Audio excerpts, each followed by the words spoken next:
Bien, maintenant, la correction des exercices de géométrie du lundi 30 mars. Donc, pour le premier exercice, donc il faut reproduire déjà les figures qui étaient sur les consignes, sur une feuille blanche si possible, sinon tant pis au cahier du jour. Alors je rappelle que normalement les tracés se font au crayon de bois. Moi je l'ai fait exceptionnellement au stylo parce que ça se verra mieux à la caméra. Mais sur votre cahier ou sur votre feuille blanche, toujours au crayon de bois. Donc je trace une droite, je rappelle qu'une droite normalement c'est infini. Là évidemment on ne reproduit qu'une partie. Donc celle-ci on va l'appeler la droite B. Et une droite C. Comme ça, voilà. Peu importe l'emplacement exact. Ici les mesures n'ont pas d'importance. Donc, première question.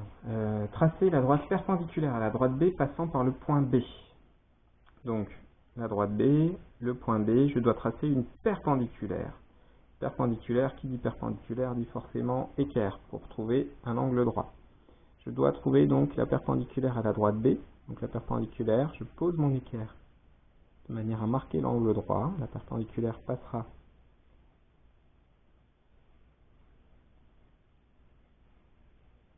de manière perpendiculaire, donc de manière à faire un angle droit avec la droite B. Et cette perpendiculaire doit passer par le point B. Donc mon équerre, je dois la placer de telle manière à ce que je marque l'angle droit et que B se trouve.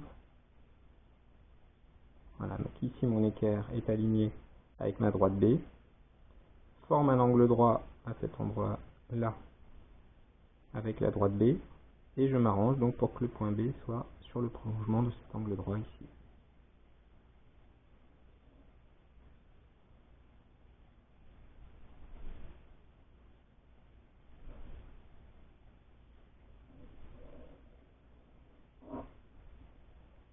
Et je peux même marquer l'angle droit pour bien montrer que c'est une perpendiculaire. Deuxième question, tracer la droite parallèle à la droite B passant par le point B. Donc toujours la droite B. Maintenant, je dois faire la parallèle qui passe par le point B. Donc je vous rappelle, pour faire des parallèles, il va falloir que j'utilise une équerre et une règle. Donc il faut que je puisse positionner ma règle. Il faut tâtonner un petit peu au début avec cette technique. Quand on n'a pas l'habitude, c'est pas évident, mais vous avez réussi il y a 2 semaines. Il faut que je positionne ma règle de manière à ce que mon équerre puisse coulisser. Vous vous rappelez, le long de ma règle. Et tout en restant donc parallèle à la droite B. Alors le plus simple, je positionne mon équerre le long de la droite B. Il doit être bien aligné. Une fois que c'est fait, je place ma règle au bout, de manière à ce que mon équerre puisse glisser. Ma règle jaune là ne doit plus bouger. Mon équerre par contre peut coulisser le long de la règle jaune. Et donc vous voyez ce qui se passe. Là je suis aligné avec la droite B. Je coulisse jusqu'à croiser le point B. Et ma règle, mon équerre comme elle a coulissé, et bien l'alignement reste le même. Je reste bien parallèle. Je n'ai plus qu'à tracer une fois que je suis au niveau du point B. Je tiens plutôt mon équerre. Ma parallèle à la droite B.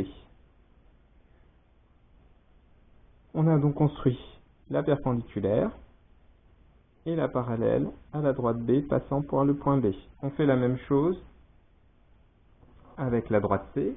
Donc la perpendiculaire, je vais un petit peu plus vite, à la droite C, passant par le point C.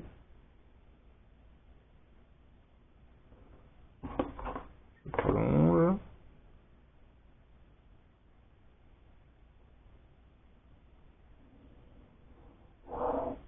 Je peux marquer l'angle droit pour montrer que c'est bien une perpendiculaire. Normalement, j'aurais dû donner un nom à cette droite. On va appeler la parallèle B2 ici, et la perpendiculaire B1. Celle-ci, on va l'appeler C1, donc la perpendiculaire. Et donc je trace la parallèle en alignant donc mon équerre le long de la droite C, et puis je fais coulisser le long de ma règle pour tracer ma farelle.